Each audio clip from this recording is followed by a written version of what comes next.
You don't want to have all these regulations that can choke people. So we have reduced many, many regulations in the state and brought about common sense. That's how you create an environment.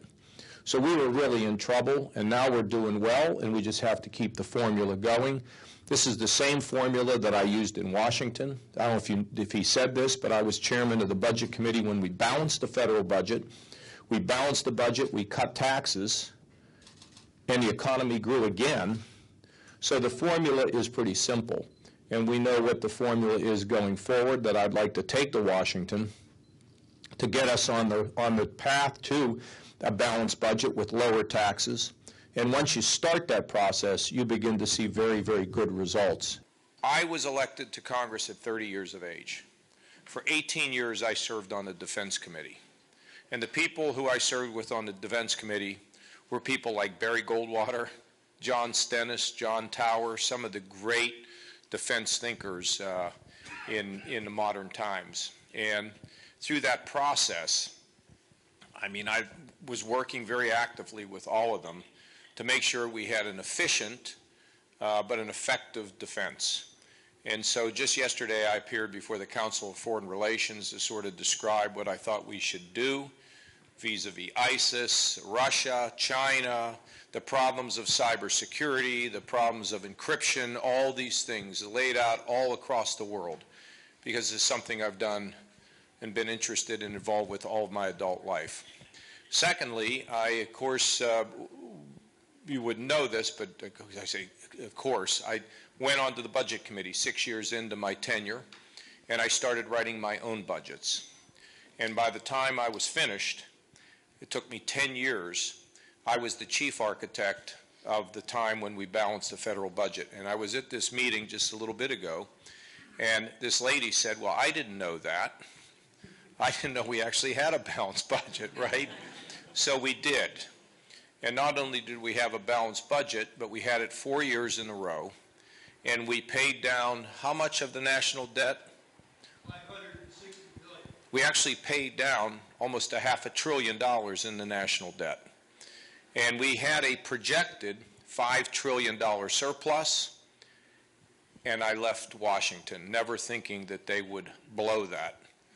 Now, the reason why I was for a balanced budget was not just because of numbers, because we know when there is certainty, you can have economic growth, because everything is about a job. We have a list of in-demand jobs. When kids are in the first grade, we start talking to them about occupations. And as they get older, we teach them more about what jobs are. Then we have a list.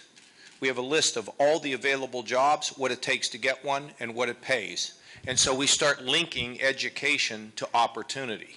And that way, when you go to school, and we're trying to improve the quality of our guidance counselors, so they're not spending their time monitoring the lunchroom, but actually being able to monitor and help students find their way. And then finally, when you go to college, we want somebody assigned to you to help you find your major and your passion. That's what we're doing in our state. We should be doing that all across this country. And if I'm president, that's exactly what we'll do.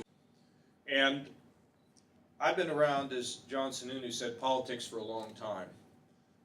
I fought for many years, 10 years of my life, to get us to a balanced budget when I worked in Washington. 10 years.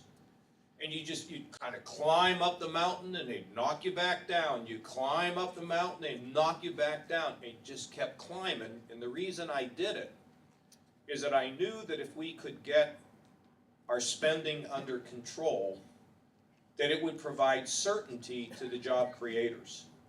So I left. I also, by the way, spent 18 years of my life on the Defense Committee. You worried about national security? I did it all of the time I was down in Washington. And who did I work with? Maybe people you haven't heard of who wouldn't know that much, you wouldn't think would know that much about defense. Barry Goldwater, John Tower, Sam Nunn. These were the giants. And these are the people that I had the privilege to sit next to as a 30-year-old kid. Because when you're 30, you're still a kid.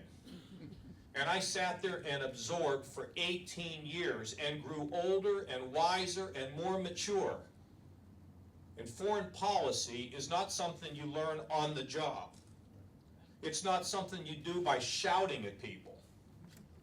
Foreign policy is complicated, nuanced, and if you're going to be the leader of America, you have to understand it. You can't spend the first 6 months trying to figure out where the bathroom is in a job like President of the United States, because you got to hit the ground running. And the fact is that if you don't understand the complications of foreign policy, it's really hard to learn it on the job with everything coming at you. So I left politics, balanced budgets. I was involved in reforming the Pentagon, and I went out for 10 years, and it was fantastic. And then I told my wife I was going to go back into public life. And she said, "That's just great." John, am I right? It's not that hard. We know what it takes, and it is not an unreasonable plan. It's very common sense and simple. We just got to get people to get out of their own way. And I got to face the same kind of issues they face in Washington. When John and I were there trying to balance the budget, you know how many interest groups were fighting us? The Department of Defense, the farmers, the educators, the students, everybody you could imagine said, "Oh, no, no, not me, somebody else." We got them to do it. So can there be changes in the system, mechanical change? I'm open to them. But it's communication. It's respect. And that is what is missing. When John and I and Chris Shays, who's back here somewhere, were on the budget committee, and well, you were on the budget committee with me, and they would say, you remember, John, they would say, "Let's wrap up this budget negotiations in like 3 hours and tell the Democrats to shut up." He said, "We're not going to do that. We'll sit here for 12 hours if we have to, and let's let them win a couple things."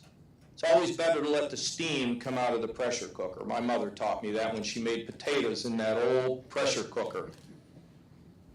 So that's how you do it. You hug them. It's like this lady on the human trafficking. I could call her tonight and say, "We got stuff we got to do. Will you help me?" It takes work. The problem is that the well has been so badly poisoned, it's just going to take an extra lot of effort. But if I didn't think I could fix this, I got this one and this one and this one. I'm going to waste their lives by wasting mine? No way. So the fact is that you just got to work at it.